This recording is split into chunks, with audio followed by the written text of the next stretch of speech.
Ok. Entonces, bienvenidos a esta tercera parte del análisis de la Iglesia Conciliar. Y en la primera parte vimos cómo es que el concilio nació. En la segunda parte vimos los principios básicos de teología y de filosofía, qué es una herejía, qué es la verdad, qué es un sofisma, etc. En esta parte ya estamos concentrándonos en encontrarle las piedritas al arroz al Concilio Vaticano II. Y vamos entonces ya a meternos específicamente a ver cuáles son sus herejías. Bueno, para empezar vamos a ver cuál es la herejía que sucedió por allá en la Baja Edad Media. Y vamos a hablar de una herejía por una sola letra. ¿Okay? Ya quedamos en la parte anterior que nos basta encontrar una sola herejía, una, para que podamos distinguir a la Iglesia Católica, que tiene los principios de la infalibilidad y de la inmutabilidad, para distinguirla de una falsa iglesia que no tiene ni la inmutabilidad ni la infalibilidad. Okay. Y ya quedamos que nos basta entonces una sola letra. Ahora vamos a ver más. Nos basta una sola herejía. Ahora vamos a ver que esa herejía puede consistir en una sola letra. Con una sola letra cambiamos todo y por lo tanto hacemos una herejía.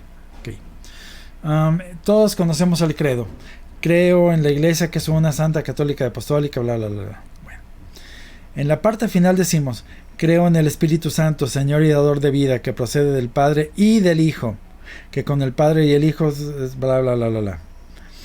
¿Qué dicen los cismáticos ortodoxos? Dicen: creo en el Espíritu Santo, Señor y dador de vida, que procede del Padre por el Hijo. Entonces, si se fijan, cambiamos una sola cosa, una y por una por. Y eso cambia toda la teología. Mientras que los católicos creemos que los dioses uno solo y tres personas, los cismáticos su trinidad es distinta, porque de la unión de Dios, de dos de ellos, de uno, del otro y del otro, es que se generó el Espíritu Santo. Nosotros decimos que viene del Padre y del Hijo. Ellos dicen que procede del Padre por el Hijo, es decir, que es resultado directo del Hijo, que el Padre no tuvo que ver en la creación del Espíritu Santo. ¿Ok? Entonces, aquí en todo lo demás, en todo, son igualitos su credo y el nuestro. Su diferencia es una sola letra. Bueno, esa única letra hace que ellos sean herejes, que estén fuera de la iglesia y que por lo tanto no tengan salvación. Entonces, lo que nos separa, fíjense cuál es lo que dicen los herejes hoy en día: vamos a buscar lo que nos hace iguales. No nos vamos a concentrar en las diferencias, sino vamos a buscar lo que nos une. No, espérame. El problema está precisamente en las diferencias. Lo que tú sí crees y lo que yo no creo. Eso que no creemos es lo que nos separa a ti de mí. Yo católico, creo que el Papa es infalible. Tú, hereje, no lo crees. Entonces, esa separación, eso que nos separa, es lo que te hace que a ti estar fuera de la iglesia y es lo que me permite a mí estar dentro. Entonces, la herejía puede ser algo tan pequeñito como una sola letra. Y eso invalida toda una teología. Toda la iglesia oriental es cismática. Todos están fuera de la iglesia. ¿Por qué? Por una sola letra. Entonces, aquí llegamos a algo. Los conceptos filosóficos o las ciencias filosóficas se manejan en los absolutos. Las ciencias morales no admiten excepciones. Pensemos por ejemplo en Dios. Todos los atributos que tiene Dios son infinitos. Dios es infinitamente bueno, Dios es infinitamente sabio, Dios es infinitamente justo, Dios es infinitamente misericordioso, Dios es infinitamente omnipotente, omnisapiente, etcétera, etcétera. Ok. Todos esos atributos hacen a Dios. O Dios tiene todos esos atributos. Si Dios perdiera de todos esos infinitos, o sea, no 1000, no 100,000 atributos, no 1,000,000, más de 1,000,000,000 de millones de atributos buenos de Dios, si Dios perdiera uno solo de ellos, Dios dejaría de ser Dios. Entonces, las ciencias morales no admiten puntos intermedios, son o no son. Las ciencias se dividen en dos: las ciencias experimentales y las ciencias morales. En las ciencias experimentales tenemos la física, la química, la biología, todo lo que podemos medir, analizar con el microscopio, analizar cuantitativamente, y luego formulamos teorías que luego experimentamos para ver si es cierto tal ley. Todas esas son las ciencias experimentales. ¿Por qué? Porque se basan en la medición de los fenómenos visibles para hacer sus leyes que luego se deducen para ver si son universales o no son universales. O son tan universales como nosotros hayamos podido ver. Luego viene otro y dice, no es cierto, se te fue esto y pasaste esto por alto, por lo tanto tu ley no es tan universal como tú creías. No, en las ciencias morales no pasa eso. No son experimentales, son absolutas. Por ejemplo, ¿cuáles son las ciencias morales? Bueno, tenemos la matemática, tenemos la lógica, tenemos la ética, etcétera, etcétera. En la matemática, por ejemplo, 2 y 2 siempre serán 4. No hay nada que hacer para que nunca venga ningún Einstein y diga, tú tenías mal tu 2 más 2, yo digo ahora que son 5. No hay modo. 2 y 2, pese a todos los Einsteins, siempre serán 4, por toda la eternidad. Y yo me atrevería a decir que ni Dios puede hacer que sean 3. ¿Por qué? Porque Dios no se va a contradecir a sí mismo. Y las ciencias morales son fruto o son derivaciones de la existencia de Dios. O son creaciones de Dios, si lo queremos ver así. Entonces, la infalibilidad es un asunto no cuantitativo, sino que es cualitativo. ¿Qué es un concepto cualitativo? Algo que tiene la calidad de. Por ejemplo, ¿estás embarazada? Sí. ¿Tienes la calidad de estar embarazada? Sí. Oye, ¿cuánto tienes de embarazo? Tengo un mes, una semana, un día o 9 meses. Bueno, la persona que tiene 9 meses de embarazo está más embarazada que la que tiene un día de embarazo. No. Ambas están igualmente embarazadas. ¿Sale? La que tiene 9 meses tiene el mismo embarazo que la que tiene 1 hora de embarazada. 1 minuto de embarazada. Eso es algo cualitativo. O tienen la cualidad de estar embarazada o no la tienen. No hay intermedios, no hay grises. Lo mismo en la verdad. O algo es verdadero o algo es falso. No hay intermedios. ¿Qué pasa cuando se acerca una persona, recordemos en los evangelios, y le pregunta a nuestro Señor que qué tiene que hacer para ir al cielo? Dios, Jesucristo, nuestro Señor, le dice, tienes que cumplir los mandamientos. Esta persona le dice, yo todo eso he cumplido desde mi juventud. Okay. Jesucristo, nuestro Señor, le dice, no estás lejos del reino de los cielos. No estás lejos. Es decir, estás muy cerca, pero no dentro. Es decir, estás casi en la verdad, pero estás en el error. No estás dentro de la verdad. Okay. Yo, corredor olímpico, de los 100 metros planos, voy corriendo y se me quiebra el pie a los 99.99 centímetros. Quedé a 1 milésima de cruzar la línea y no la crucé. Entonces, para que yo gane, o la cruzo o no la cruzo. No basta que esté al 99.99% de cerquita para que se dé aquello. No, o es o no es. ¿Ok? Entonces, la verdad es un asunto cualitativo y por lo tanto la infalibilidad también es un asunto cualitativo. Por lo tanto, con una sola cosa que demostremos en contra, se pierde la infalibilidad. Basta que si yo digo que estoy embarazada y tengo 9 meses, bastaría con 1 segundo que yo no estuviera embarazada para que deje de estarlo. Del mismo modo, esa persona que no logró entrar a la vida eterna porque le falló así, por ese .0001 no lo logró. Entonces, bastaría con una sola vez con que a la infalibilidad se le agarre en infraganti, es decir, en falla, para que ya no sea infalible. Y la inmutabilidad también es cualitativa. Un solo cambio sustancial arruinaría la infalibilidad. Es más, Cristo dice, y Cristo es muy claro, o están conmigo o están contra mí. No hay intermedios en los asuntos de fe. O somos católicos o no lo somos. Eso que nos han vendido de los hermanos separados es mentira, es falsedad. Son herejes, están fuera de la iglesia, punto. Entonces, aquí regresamos a otro concepto de filosofía. Dada la causa, la consecuencia es inescapable o obligatoria. Por ejemplo, tú, Adán, cometiste un solo pecado, uno. Sí, ok, te expulso del paraíso por un pecado. Oye, todos los demás años que estuve aquí en el paraíso me porté muy bien, cometí un solo pecado y me expulsas. Sí, un solo pecado y te expulso. Y no nada más eso, ya perdiste el cielo por toda la eternidad. A no ser que yo mande un redentor. ¿Eso lo admiten ustedes los conciliares? Sí, sí lo admiten. Admiten que por un solo pecado se pierde el paraíso. Ok. Tú estabas en gracia, cometiste lo que quieras, un robo, un estupro, una mentira grave, no fuiste a misa sin causa justificada, lo que sea, un solo pecado mortal, sí, perdiste la gracia. Lo admiten. Admiten que la gracia se pierde por un solo pecado mortal. Los que son juanpablistas, por ejemplo, admiten, ya ven que él era el papa de la vida, el papa que siempre estaba a favor de la vida. Bueno, ¿se cometió un solo aborto? Sí, esa persona está excomulgada. Un solo aborto, sí, ya estás excomulgado. Lo admiten.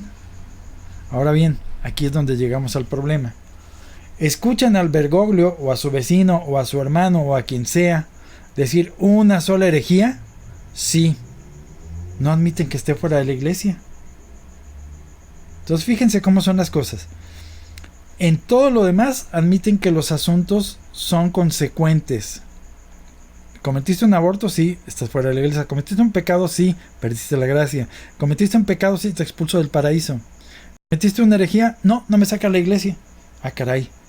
Yo estoy viendo gente en el internet que se la pasan ahorita diciendo que Bergoglio cometió una herejía, pero es nuestro papa. Oye, espérame, ¿en qué cabeza cabe? Si cometió una herejía, lo lógico es que este señor ya deje de pertenecer a la iglesia. No, no lo admito, eso no es ipso facto. Tiene que venir un juicio de otro papa y declararlo hereje. No, espérame. ¿Esto a qué nos lleva? A que si quieres las causas, quieres las consecuencias. ¿Quieres la libertad de decir herejías? Sí. Tienes que aceptar la consecuencia, estás fuera de la iglesia. ¿No lo admites? Ese es tu problema. La realidad es otra. Tú no perteneces a la iglesia. Ahora bien, ¿qué pasa con los herejes? Bueno, aquí tenemos a la iglesia. Una persona comete una herejía o piensa una herejía. Ustedes dicen, esa persona aquí, como van cambiando de color, esas personas van cometiendo herejías, pero siguen dentro de la iglesia. ¿Se fijaron? Va de nuevo. Tenemos una serie de personas en la iglesia que creen todos los dogmas. A fulano de tal se le ocurre decir, oye, yo no creo que el Papa sea infalible, yo no creo en la resurrección de Cristo, yo no creo que la iglesia sea infalible, yo no creo en la transubstanciación. Y según ustedes, ¿qué sucede? Bueno, sucede que según ustedes, esas personas siguen adentro de la iglesia. Entonces, ustedes hacen una mezcla de que en la iglesia conviven mezclados y revueltos como si fueran un solo organismo los herejes y los católicos ortodoxos. Recordemos que ortodoxo no es el que pertenece a los cismáticos, sino ortodoxo es quien tiene un recto entendimiento de la religión. Okay. La verdad, lo que sucede realmente es que todas esas personas que pensaron o cometieron esas herejías, esas personas dejaron la iglesia católica y la iglesia se hizo más pequeña. Entonces, a ver, otra vez. Aquí tenemos una iglesia de 1 millón de personas. 95,000, 100,000, 1 millón, 2 millones, 10 millones de esas personas dejan de creer en la infalibilidad de Pedro, en la transubstanciación, en que las herejías lo sacan de la iglesia, en que los pecados mortales, en el ecumenismo, etcétera, etcétera. Y según ustedes, esos pecados no tienen consecuencias mientras no se les forme un juicio legal. Ya quedamos que el asunto de la herejía venía por dos vertientes, o bien por el derecho divino o por el derecho canónico. Ustedes dicen o solamente se refieren a la herejía como pecado canónico. Se les olvida que la herejía, antes de ser un delito canónico, es un delito de lesa divinidad. afecta a Dios y por lo tanto es castigada por el derecho divino. Entonces, ¿qué pasa cuando una persona comete una herejía? Esa persona sale de la iglesia. ¿Qué sucede con la iglesia? Se reduce en una persona. ¿La iglesia se quedó con enseñanzas herejes? No. ¿Por qué? Porque esa persona salió de la iglesia. Ese obispo que decía que vamos a tener mujeres sacerdotisas, ese obispo ya no es parte de la iglesia. ¿Por qué? Por la herejía. Entonces, ¿qué pasó? Hubo un obispo menos dentro de la iglesia católica y la iglesia católica se hizo un poquito más chica. ¿Sale? Esto tiene que quedarnos muy claro. Lo que sucede realmente cuando una persona se hace un hereje es que la iglesia se reduce de tamaño, pero mantiene, ¿qué es lo que mantiene? Mantiene su infalibilidad, mantiene su inmutabilidad, porque esas condiciones no pueden cambiar, son eternas para la iglesia. Ya quedamos que los atributos de la iglesia es que es inmutable y que es infalible. Entonces, el que esa persona se equivoque no hace que cambie el magisterio de la iglesia. Lo que hace es que esa persona, al convertirse en hereje, salga de la iglesia. ¿Okay? Y la iglesia conservó su infalibilidad al expulsar a ese hereje que creía cosa distinto a lo que la iglesia enseña. Entonces, ¿queda claro este asunto? ¿Sí me expliqué con esta animación? Entonces, ¿qué es lo que ustedes se imaginan hoy en día los conciliares que pasan en la iglesia católica? Bueno, según ustedes, la iglesia católica es un árbol del cual la mitad de las ramas están podridas y la otra mitad, la santidad todavía está en la iglesia. No, señores, por el amor de Dios, ¿ustedes creen que la iglesia es como si fuera la iglesia de la Guerra de las Galaxias, donde un mismo campo de fuerza alimenta al lado de la luz y al lado de la oscuridad? No, señores, Cristo lo dijo muy claro, nada tiene que ver la luz con Belial. La luz con Belial, nada tiene que ver la luz con el error. Son dos cosas separadas, no están mezcladas. Entonces, esta iglesia que ustedes se imaginan, que es una cosa así, separada, medio bueno y medio malo, todo en el mismo árbol, no existe. Ok, ahora sí, con estos principios ya podemos regresarnos a estudiar lo que decíamos del concilio. ¿Qué decíamos del concilio? Bueno, decíamos que según el concilio, la iglesia no es la misma de Cristo. Bueno, lo vamos a ver aquí. Entonces, ¿qué pasa con los herejes? Bueno, la iglesia a veces es representada como un árbol. ¿Qué pasa cuando algunas de las personas que componen esa iglesia se hacen herejes? Bueno, esa rama de la iglesia, por ejemplo en la época de los luteranos, toda esa rama y todos los anglicanos, todo el país, los valdenses, toda Francia, con los arrianos, pues toda el África del Norte, con los orientales, los cismáticos ortodoxos, todo Rusia y todo aquello, quedó desgajado y separado de la iglesia. Si se fijan, esta rama está cortada del cuerpo de la iglesia. Entonces, los herejes, al cortarse a sí mismos del cuerpo de la iglesia, ya no tienen nada que ver con la iglesia. ¿De acuerdo? Ahora bien, ustedes piensan que esta rama caída todavía está pegada al árbol y que es la iglesia conciliar. Y a como van las cosas, ustedes dicen, oye, pero yo todavía estoy viendo frutos, aquí veo todavía manzanitas en la iglesia conciliar y en la iglesia católica. Espérame, hay una cosa. Los frutos que permanecen en la iglesia católica son frutos del árbol vivo. Los frutos que tiene la iglesia conciliar son frutos que, aunque se vean en apariencia iguales, rojitos, fresquecitos, bonitos, son frutos envenenados. ¿Por qué? Porque esta rama fue cortada, ya no tiene la savia que viene de este árbol, donde Cristo es la raíz de esta iglesia. ¿Ok? Ahora, ¿por qué la iglesia de la iglesia de Bergoglio es peor que la iglesia de Juan 23? Muy fácil, porque cuando una rama se cae, esa rama no se seca de inmediato. Eso ustedes lo saben. Entre más gordo sea el pedazo del tronco que se caiga, más tarda en secarse. No se seca, no se cae hoy y mañana ya se secó. Va a tardar un tiempo. Y mientras tanto, en apariencia, esta rama todavía está viva. aunque esencialmente ya está muerta. ¿Por qué? Porque ya está cortada del árbol. Esta rama ya no tiene remedio, va a morir. ¿Por qué? Porque está cortada del árbol. ¿De acuerdo? Entonces, esta es mientras que en la imagen anterior ustedes se imaginan que en la Iglesia Católica están algunos buenos y algunos malos, todos pegados en el mismo árbol, la realidad es que no. La Iglesia Conciliar es una rama muy importante. La mayoría se fueron por allá, desgajada de la Iglesia Católica. Entonces, vamos a ver cuál es la doctrina católica sobre la Iglesia.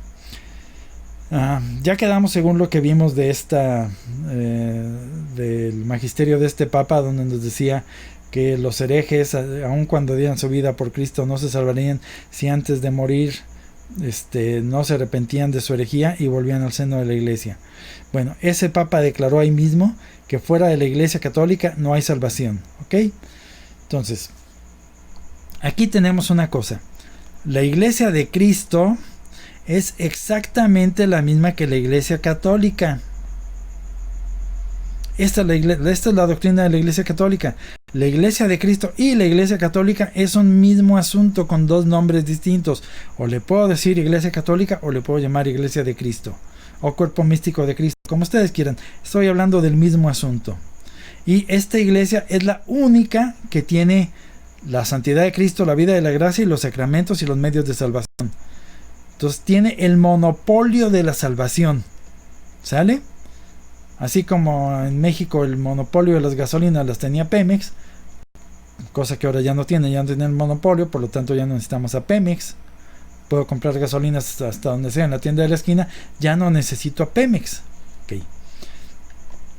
Mientras que la enseñanza de la Iglesia Católica sobre los herejes es que todos los herejes, los protestantes, los cismáticos, excomulgados, los idólatras, infieles, van al infierno. Si no se arrepienten antes y se vienen acá, todos estos van al infierno. Hay una línea nítida que separa a los herejes de los católicos. No hay nada en medio de ellos, no tienen nada en común. Aunque un hereje, por ejemplo, tenga cosas en común con un católico, lo que los separa a estos dos es lo que lo pone del otro lado de la raya, y esa raya es insalvable. ¿Ok? Entonces, esta es la doctrina católica real sobre la Iglesia, que fuera de la Iglesia no hay salvación, y la Iglesia es la única dispensadora de la gracia, ya sea por donde le quieran llamar, de la gracia sacramental en los sacramentos, de la gracia santificante por el perdón de los pecados, por como quieran. La única dispensadora de la gracia es la Iglesia. Mientras que todos los herejes protestantes no tienen gracia. Sus iglesias no les permiten tener gracia. Si un protestante o un hereje se salva, no va a ser gracias a su iglesia, va a ser a pesar de su iglesia. ¿Ok? Esto es muy importante que lo entendamos. Los que se salven del lado de los herejes no va a ser gracias a Lutero o gracias a Calvino o gracias a Enrique VIII, va a ser a pesar de Lutero, a pesar de Calvino y a pesar de Enrique VIII. Es decir, van a hacerlo porque al final de su vida de algún modo lograron unirse a la Iglesia Católica. Ok. ¿Qué vimos que nos dijo el Concilio Vaticano II sobre la Iglesia? Bueno, recordemos lo que vimos ahí en la primera y principal herejía. Dice, la Iglesia de Cristo subsiste en o dentro de la Iglesia Católica, pero tiene elementos de verdad y santificación dentro de otras iglesias. ¿Qué significa esto? Bueno, este diagramita nos dice la relación. Aquí el Concilio Vaticano II está separando a la Iglesia de Cristo de la Iglesia Católica. ¿Por qué? Porque la Iglesia Católica subsiste en o dentro de la Iglesia de Cristo. Pero la Iglesia de Cristo tiene elementos que no están dentro de la Iglesia Católica, sino que están dentro de las iglesias de otras iglesias. Entonces, la Iglesia Católica ya no es lo mismo que la Iglesia de Cristo. Las separaron, las disociaron. Son dos cosas distintas. Mientras que para los católicos hablar de la Iglesia Católica es exactamente lo mismo que hablar de la Iglesia de Cristo. Para el Concilio Vaticano II, que él se define a sí mismo como la Iglesia Católica, ellos dicen que ellos subsisten dentro de la Iglesia de Cristo. No es lo mismo. Los separaron. Iglesia católica no es lo mismo. Oye, tú ya sé lo que estás pensando. Oye, pero yo sí creo que la Iglesia católica es lo mismo que la Iglesia cristiana. Señor, tu concilio al que tú dices creer dice que no. Entonces, ¿crees que el Concilio Vaticano II es católico? Sí. Ok. Entonces, la Iglesia de Cristo es distinta de la Iglesia católica. Punto. Eres hereje. ¿Por qué? Porque si tú crees en el concilio, crees en lo que ellos dicen, o te vas a meter a impugnar el concilio.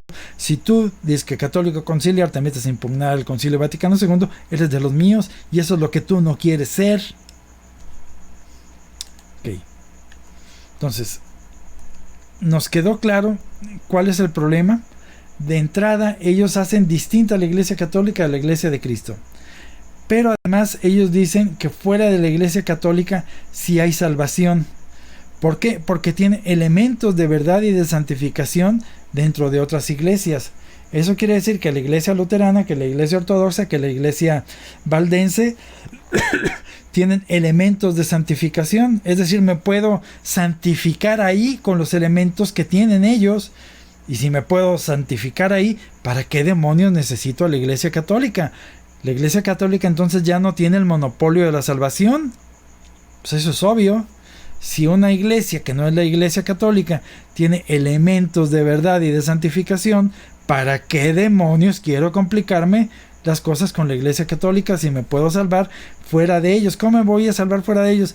Porque ellos afirman, los del Concilio Vaticano II, que estas otras iglesias, la luterana, la valdense, la cismática ortodoxa, la anglicana, la episcopaliana, etcétera, etcétera, etcétera, contienen algunos elementos de verdad y de salvación. ¿De acuerdo? Entonces, ya aquí estamos viendo dos cosas por las cuales sabemos que la Iglesia católica no es la Iglesia del Concilio. Por un lado, la Iglesia católica, sabemos que ella nos dice de sí misma que la Iglesia católica es: yo tengo el monopolio de la salvación, y la Iglesia del Concilio dice: no, no lo tengo. Todos nosotros los cristianos tenemos alguna partecita de cosas de salvación. Dicen, nosotros tenemos la plenitud de ellas, pero los otros tienen alguna partecita. Pues el asunto es que con esa partecita tú te puedes salvar. Te caíste del barco en el mar y se cayó contigo un pedazo de un bote. Sí, con ese pedazo de bote te salvas, con ese flotas. No necesitas el bote entero para salvarte. Flotas con ese pedazo de bote. Entonces, con esa parcialidad del bote te salvas.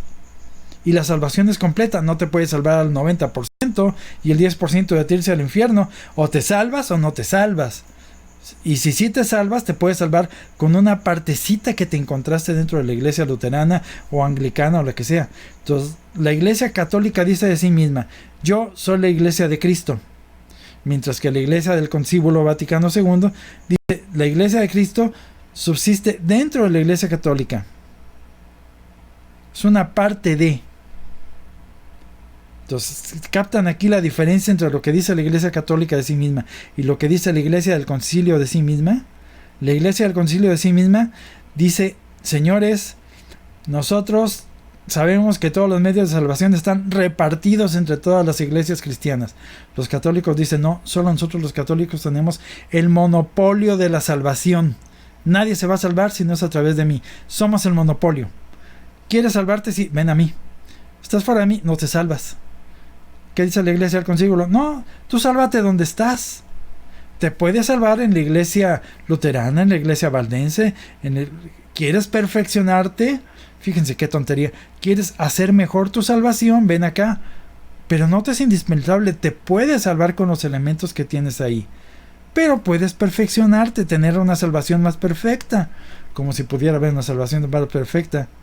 O me salvo o no me salvo. Esos de los asuntos que son cualitativos. Y con esto llegamos al tercer problema que yo les decía del concilio. El concilio distorsionó lo que son los asuntos cualitativos por cuantitativos. Entonces están haciendo creer que los conceptos cuantitativos, es decir, de cantidad, dan el todo de lo cualitativo. Eso es falso. Ok. ¿Qué fue lo que dijo Cristo? Infaliblemente: id por todo el mundo y predicad el evangelio. El que os crea y se bautice se salvará. Entonces, de aquí deducimos dos cosas. Uno, Lo indispensable para ser católico es la fe. Y la fe significa creer todos los dogmas, incluido el dogma de la infalibilidad papal. No tienes todos los dogmas, no eres católico. Y segundo, que aún en un caso desesperado, los sacramentos pueden dejarse de lado. Fíjense, primero Cristo pone como primer condición que crean. Y segunda condición, que se bauticen. Mientras que hoy mucha gente cree, eres bautizado, eres católico. No es cierto. Tú a lo mejor fuiste bautizado alguna vez. Bueno, no alguna vez. A ti te bautizaron alguna vez. Pero si hoy en día tú no tienes la fe católica, creyéndote todos los dogmas, no eres católico. ¿Por qué? Porque lo que define al católico no es el bautismo. Lo que define al católico es la fe. Hay gente que se ha salvado sin el bautismo y sin ir a misa y sin nada.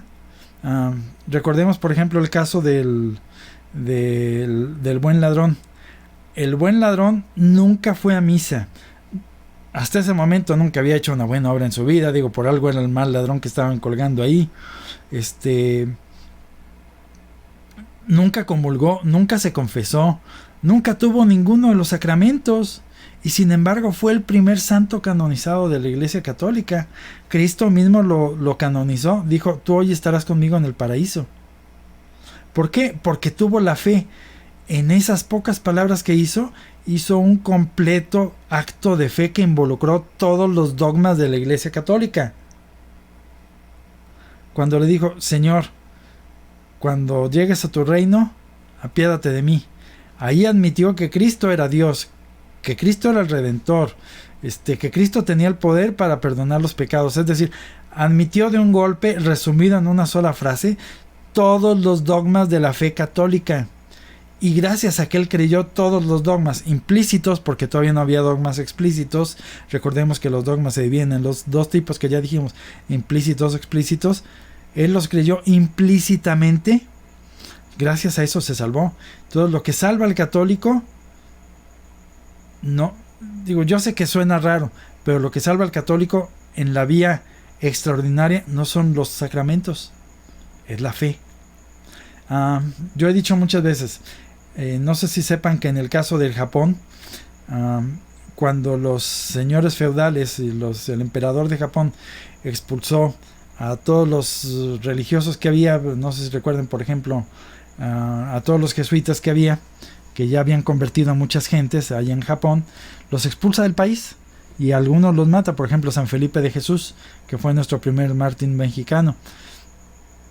Entonces, la iglesia que quedó en Japón carecía de sacramentos, no había sacerdotes, no había obispos, no había sucesión apostólica, no había ni sacerdotes ni obispos. Lo único que quedaban eran familias laicos católicos. Bueno, esos laicos católicos sin sacramentos se salvaban. ¿Por qué? Porque tenían la fe católica. Y la fe católica, junto con actos de arrepentimiento, es decir, con la comunión de deseo, porque no tenían comunión real, con actos de contrición perfectos, porque no tenían sacerdotes que los confesaran, se podían salvar. Es decir, tenían los elementos necesarios de la fe para salvarse. ¿Okay? Eso es muy importante. En los tiempos que vivimos no siempre tenemos acceso a los sacramentos. Lo que es indispensable es que tengamos la fe católica.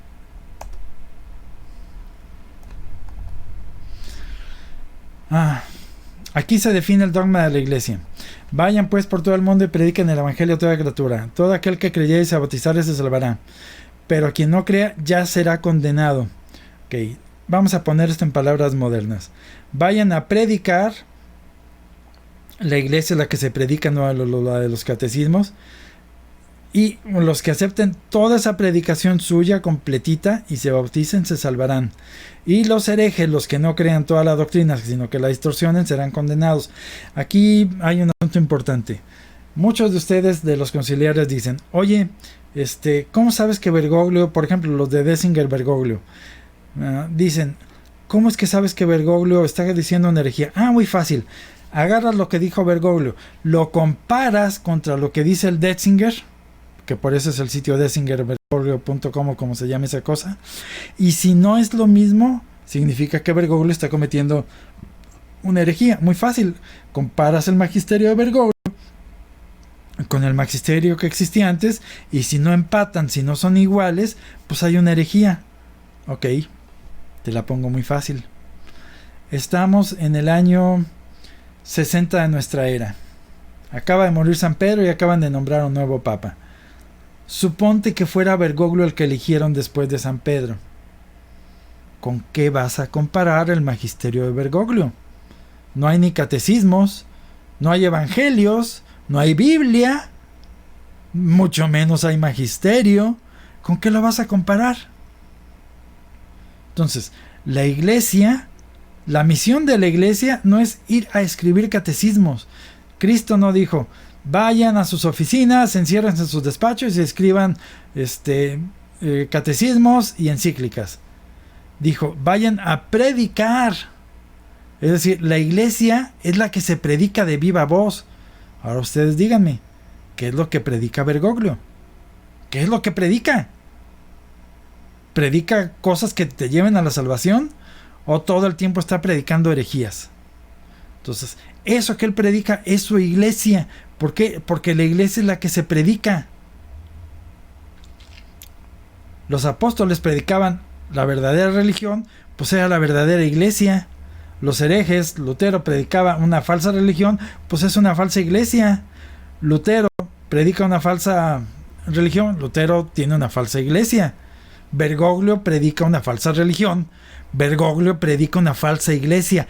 Eso en lo que tú estás no es la iglesia católica. ¿Por qué? Porque la que predican no es lo que predicaron los apóstoles. Digo, ¿en qué cabeza cabe? Ustedes mismos lo dicen, lo tienen en su Biblia, que está distorsionada, la suya no es una Biblia católica. Dice San Pablo, y lo tienen ustedes en su Biblia, si alguien viniera y os diera un evangelio distinto, aunque fuera yo mismo, ese alguien es anatema. Pues señores, Bergoglio todos los días les predica una herejía distinta. Pues Bergoglio es anatema, y la iglesia de todos los que están adheridos a él, los 3000 obispos adheridos a él, son herejes. Simple. ¿Qué nos dice además el Concilio Vaticano I? Además, por fe divina y católica debe creerse todo cuanto contiene la palabra escrita de Dios o en la tradición, y que sea propuesto por la Iglesia como objeto de creencia divinamente revelado, ya sea por decreto solemne o por su enseñanza ordinaria y universal. Es decir, ustedes siempre se refieren a que Bergoglio nunca habla ex cátedra porque no pronuncia las palabras mágicas abracadabra ex cátedra. Señores, aquí el concilio está diciendo que se puede detectar la infalibilidad por dos cosas: o por el magisterio solemne o por la enseñanza ordinaria y universal. ¿Qué es la enseñanza universal, ordinaria y universal? Universal es la de todos los obispos, ordinaria es la que es normalita de todos los días. Bueno, señores, todos los días sus obispos de ustedes, los conciliares, están diciendo herejías a diestra y siniestra. Es lo ordinario, es su enseñanza ordinaria. Entonces su iglesia no tiene el don de la infalibilidad en lo ordinario y universalmente. Su iglesia no es la de Cristo. ¿Quiénes son los poseedores de la infalibilidad? El Papa, cuando habla es cátedra, y el obispado entero, cuando está en unión con el Papa. ¿Qué nos dice el Concilio Vaticano I? Dice, si el magisterio viviente pudiera de alguna forma equivocarse, seguiría una evidente contradicción, pues entonces Dios mismo sería el autor del error. Y lo dice el primer Concilio Vaticano de 1870 en la Pastor Eternus, y cuando reafirmó la enseñanza del Cuarto Concilio de Constantinopla. Y su verdad ha sido probada por el curso de la historia, ya que la sede apostólica, es decir, la sede de Pedro, la religión católica siempre se ha mantenido pura y su enseñanza santa. Ok, entonces ya llegamos al final de este análisis. La Iglesia Católica contra la Iglesia Conciliar. ¿Qué dice de sí misma la Iglesia Católica? La Iglesia Católica dice que es la Iglesia de Cristo. ¿Qué dice la Iglesia Conciliar? Dice que la Iglesia Católica incluye o subsiste dentro de la Iglesia Católica y parcialmente en otras. La Iglesia Católica dice, fuera de la Iglesia de mí no hay salvación. Es un dogma de fe. Extra ecclesiam nulla salus. ¿Qué dice la Iglesia Conciliar? Dice, fuera de mí si hay salvación. Está repartida por todos lados, en cantidades chiquitas y parcialmente, pero hay salvación por todos lados. Vayan y agárrenla ustedes allá, se pueden salvar.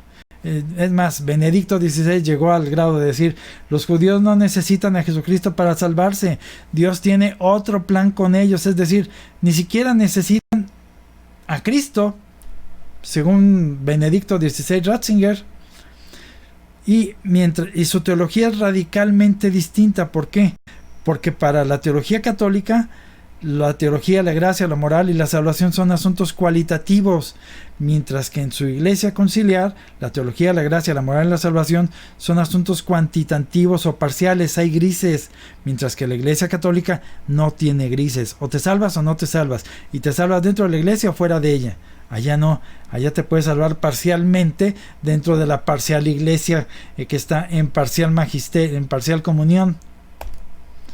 Entonces, ¿cuál es la condición actual de la Iglesia Católica? Bueno, la Iglesia Católica, ¿se acuerdan de esta imagen donde vimos a un árbol todo cortado? Ok, aquí lo que se desgajaron fueron las iglesias de los luteranos, anglicanos, valdenses, arianos. No, cuando llegó el Concilio Vaticano II, el corte fue aquí, se cayó el 90%, por decir un número, 95, 99, yo qué sé, pero digamos el 90%, se cayó el 90% del árbol. Solo quedó un tronconcito adherido a la raíz. El resto quedó cortado. Entonces, ¿qué es lo que quedó de la Iglesia Católica? Quedó un retoñito nada más, una ramita. Todo el tronco que está tirado por acá, esos son ustedes, la Iglesia Conciliar. ¿Dónde está la Iglesia de Cristo? Aquí.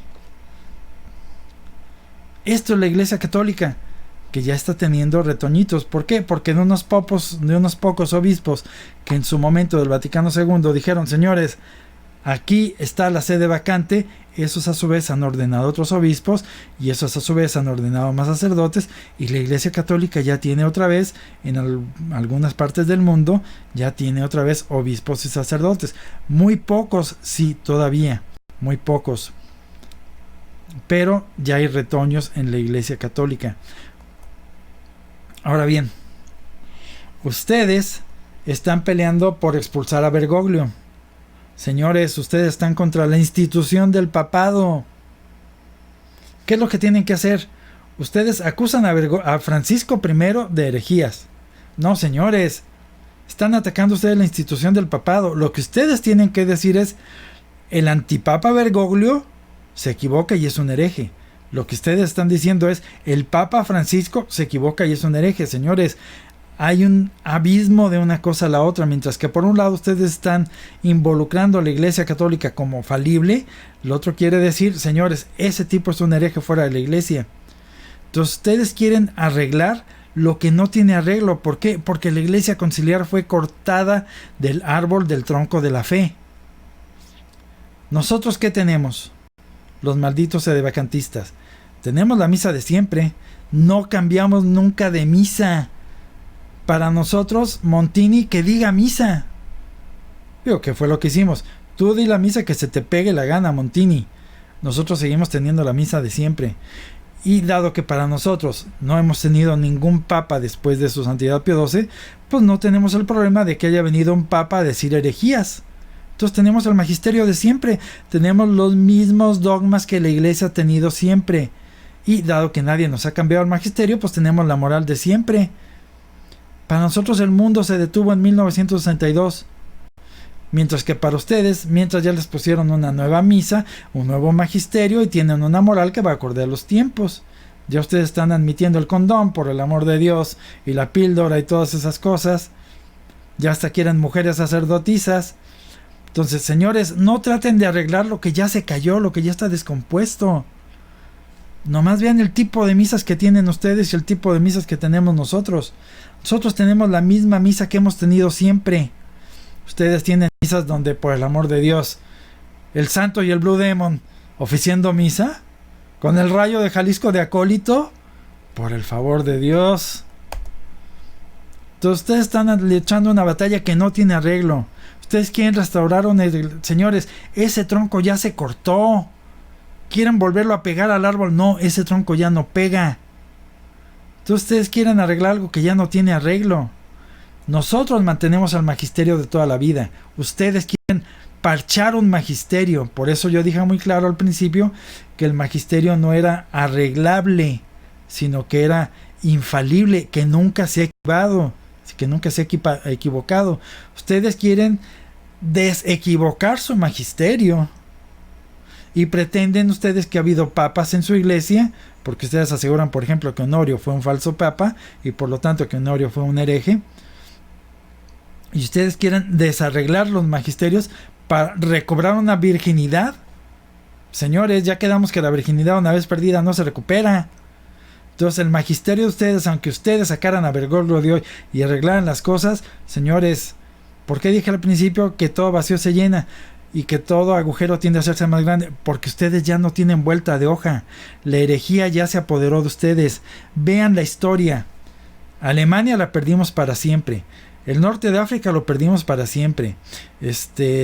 Inglaterra lo perdimos. Es decir, donde la herejía ha penetrado, no se recupera. No se recupera la herejía. Por eso es que ustedes ven muy pocos católicos conciliares que abandonen eso que ustedes llaman el catolicismo, para ustedes legítimo, y se vengan a lo que llaman la iglesia sedevacantista. No, señores, nosotros somos la iglesia sin papa, pero católicos. Ustedes no son católicos, son herejes y tienen papa. Eso ya lo expliqué en otros videos. Entonces, imagínense que aquí tenemos una carretera. Por aquí tú caminas hacia la iglesia de siempre. ¿Por qué? ¿Qué te vas a encontrar ahí? La misa de siempre, el latín de siempre, los sacramentos de siempre. Y dado que la mayoría se vinieron por acá, pues tenemos muy poquitos fieles, tenemos muy pocos sacerdotes, tenemos muy pocos obispos, y entre nosotros mismos tenemos discrepancias menores. Es decir, a veces no nos gusta lo que dice un obispo de otro. Mientras que ustedes, los que caminan para acá, que son la mayoría, ustedes tienen el magisterio de la semana. ¿Por qué? Porque cada papa que llega en la semana o cambia el magisterio de una semana a la otra, y ustedes tienen una nueva misa que próximamente ustedes la van a celebrar en unión de los herejes. No acaban de ver lo que acaba de decir Bergoglio, que ahora ya quiere que por lo menos un domingo al año, pero recordemos, el problema es empezar, el problema es poner un precedente, se haga en todas las iglesias una misa en unión a los hermanitos separados. Entonces él ya quiere misas intercambiables con los herejes.